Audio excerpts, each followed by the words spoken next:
Hello everyone and welcome back to Great Deltan. Today will be a layout update for January 2023 and then there'll be a big running session at the end. I have just recently finished my large stock upgrade project and I'm now back on to progressing with the actual scenic side of the layout. So there's been a few changes, not just to the layout but to the external things as well, which I will go through. Obviously I'll tell you what I've been doing with the stock. But first of all, I do need to give the whole garage a tidy up, as through months and months of neglect and all these stock jobs, there is a fair bit of clutter on the layout. I have tidied it already about 2 or 3 times, but it just seems to never stay tidy. So we'll give the whole layout a tidy up, put everything away so it's a bit clearer, and then I will talk you through what we've done.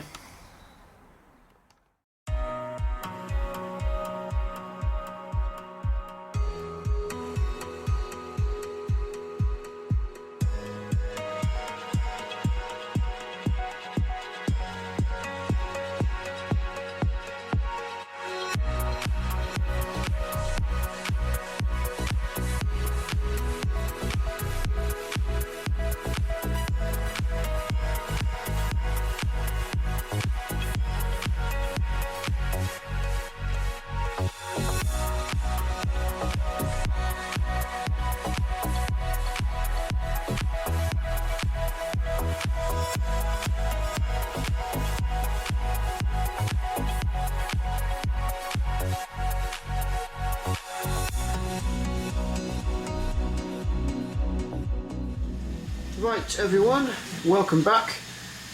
As said, today this is a layout update and big running session. Recently I have just varnished the weathering on these, which concludes the end of a 6.5 month stock upgrade project. What was initially supposed to take just a couple of months when I started it back in July has now spanned up until the end of the year and beyond, just because I don't realise exactly how much I actually had to do. In front of you are a bunch of examples of what's been going on in terms of all the stock jobs. So, as said, these have been varnished and weathered, just a light sleeper grime covering, just to sort of tone them down a bit from the shiny factory finish that they are manufactured with. All diesel and electric locos have had cab drivers fitted and they have been weathered, they have been detailed on the front.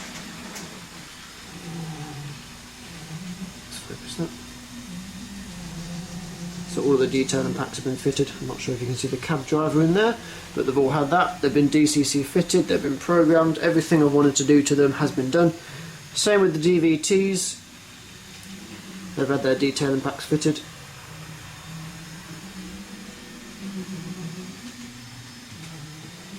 They look quite good now.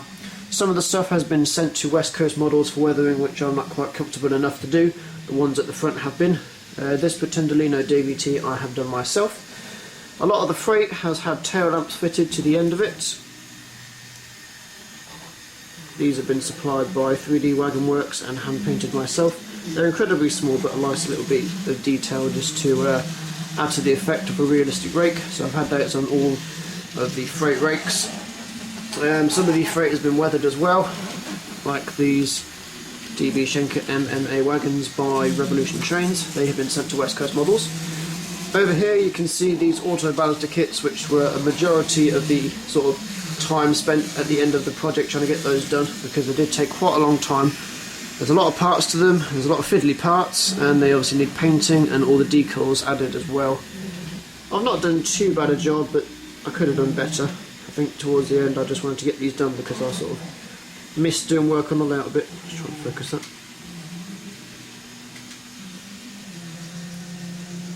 So yeah, there's a lot of decals on there which took a very long time to fit on both sides, but they're finally done and they go nicely with my rake of Network Rail Stripe auto balusters that have been offered from Rails of Sheffield. This DBSO was also a respray from ARX Models, has been weathered by West Coast Models. All of the EMUs have had passengers fitted where possible. The Class 319 by Graham Farish has a raised floor, so I wasn't able to get any passengers in there, but the 321s by Revolution Trains have got ample space for passengers, so they've all been done. All of the Mark III coaches have also had the same treatment with passengers fitting. They've also had light bars fitted and weathering. All the HSTs have had a light coat of weathering as well, mainly just the side grills, the underframes and the roof details, a little bit at the front as well. And again, a cab driver. And then these three were quite a long time in the making. These are my resprays for my Caledonian sleeper rakes. These took a very long time to do. I haven't quite finished them all yet. I've still got the first ScotRail ones to do. But for now, that's enough, because I'm sick of doing stock and I'd like to get back on the layout. So we've got two purple, well, we've got the purple stripe ones, which are the original Caledonian sleeper liveries, and then we've got the Serco debranded ones. So I've only got the first ScotRail sleeper coaches left to do, but I think I might do that in a separate video to show you how I respray a coach, because there's not too many that do N-gauge resprays on YouTube. So that's just an overview of all the stock jobs I've done.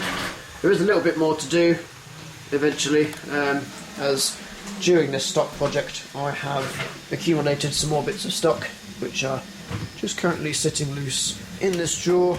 I've got the Class 9Ts. I bought one of the Britannia sets with the Grizzly coaches. I've got loads of these Revolution Chains timber wagons which I quite like, although the couplings do need replacing because they don't handle my curves.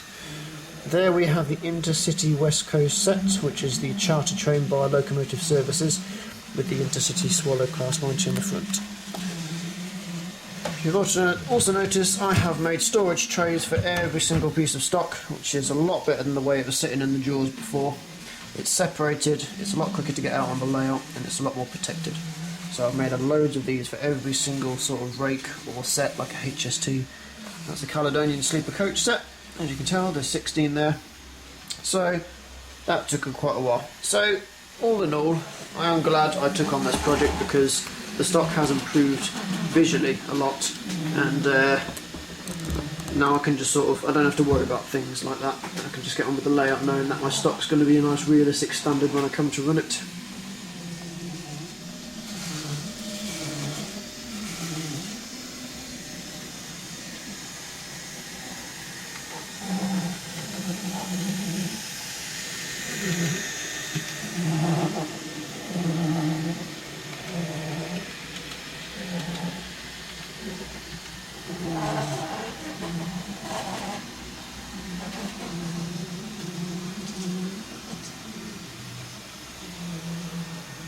So the next thing that's done is the rearrangement of all the lighting.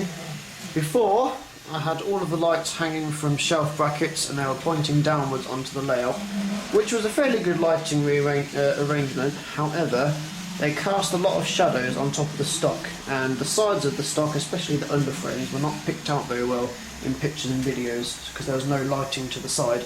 So we've got these centre batons now to light the top of the layout, and that one at the back there for that corner, and then we've got four which have been mounted to the side of the wooden strips which had these shelf brackets on before, and they're pointing outwards now, which brings a lot more light to the side of the stock, which hopefully gives for better pictures and better videos and running and whatnot.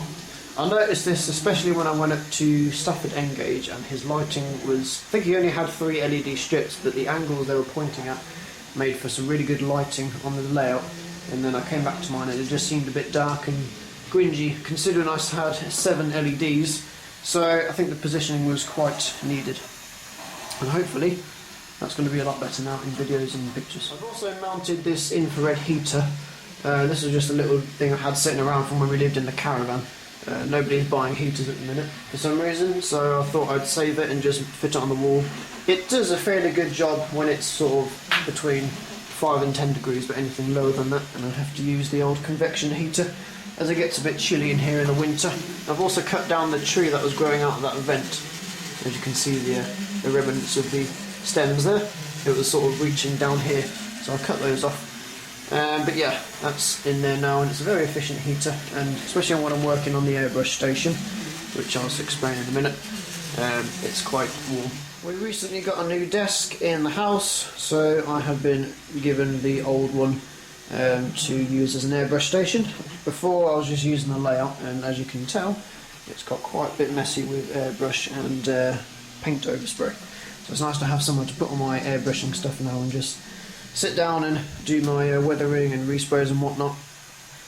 It's got a drawer which is heavily damaged from when it was in the house, but it's still useful. So, as said in the previous video, the next part of the layout to be worked on will be this area here leading up to that scenic break over there. In preparation of this, I have raised this area of land here and put those cardboard fascias on the side of the embankment. I've added this end back scene over there, which is just a small cutout. That'll all be explained in the next videos. It obviously looks a bit strange at the minute. And then the main thing is I have made this bridge over the M1 area, which is more or less replica of the actual bridge which carries the Northampton loop line over the M1 as pictured. So I've made this by using brick sheets here just to line the wood, and then I've made these columns and this sort of block assembly here by also using plasticard, just these brick sheets. It's all been painted with some brown murky paints and then weathered with an airbrush. Same on this side, which isn't seen. And then these bridge girders have been made using plasticard as well. They've all been stuck together with super glue. That's been sprayed with an aerosol can of green paint, which is sort of more or less the colour of the actual bridge in real life. And then that's been weathered with some sort of dark roof dirt paint, which is my favourite weathering paint. And then my wife, nice of her to do, was these graffiti markings, which is just a mixture of things which are actually on that bridge, like the 10-foot, which I believe is some sort of rapper or producer, and then we've got some other things which are personal to me, things that go on in my life, sort of things like that, and just a couple of funny things. I did the other one on the other side, which isn't as good as I'm not as artistic as my wife, so they're hidden and will only be seen from certain camera angles. But I'm happy with how it's turned out, and it's given me a good basis to get the M1 motorway finished when it comes round to it, and obviously it looks fairly good in its weathered state. I wanted to get this done before I start on this area because the integration into the bridge is something that I wanted to, which something isn't really can be done halfway through, because obviously this side's going to be integrated as well. So I'd just rather get this finished, and then we can just work solely on this area, which will be the countryside cutting, the raised countryside. There'll be a road at the back, and then an embankment here with something, I'm not quite sure yet. Probably just a bit of field, as I don't want to go too heavily detailed into this layout. Something I've also done with the stock is gone through all of the CV programming and adjust programming for everything. So as you can see now, I've got all of my vehicles listed, numbered, all of the CV settings are set. Mainly it's just lights on a lot of them, but there's a few things that have DCC sound on. So that's all been done as well. That's nice and organised. Something that I had fell behind with as well. Lastly for the update is the addition of this Pico handset, which I have purchased recently just for the control of trains really. Ever since I had the DR5000, I have been using the iPad, which itself is quite functional. It has a lot of features, but it always needs to be charged, and I always fall behind with that. And then you've obviously got to connect it up to the control station when it's always live, so it's just nice to have a plug-in unit which I can just turn the dial on, which is actually a lot more satisfying than the touchscreen anyway. And when I was using the Hornby Select, it was quite easy, and it's obviously quite satisfying just to turn the dial to get a train going rather than tapping a screen. So that was recommended to me by Mike Buick of Oak Road, so I appreciate that, and it's a very nice handset, exactly what I need it for, and it just connects to the DR5000 via the LocoNet port. So thank you for watching today. It's not a very in-depth layout update, but I thought I'd give you one before I start on the layout building again. Obviously the main thing has been the stock over the last 6 months, but there has been a couple of other things behind the scenes as well to get the layout prepared for the continuation of the layout scenery. So yes, next steps will be this area here, which I hope to have completed in a couple of months. Then we move round and round gradually as we get to the station. I'm not really sure on the time scale of when this will sort of be done. It's just as and when I get time in here, which is always a bit sparse due to child commitments and, well, parenting and work, obviously. So I'll get things done when I can. But things are progressing slowly. We can start on the layout scenery again. So I will leave you with a running session, as I wanted to test every single piece of stock after I had done all the upgrades to it to make sure that it's all working and fully functional. So I'll give you just a few shots of each bit of stock running, and then I'll leave you. So thank you for watching. I'll see you again soon. Bye bye.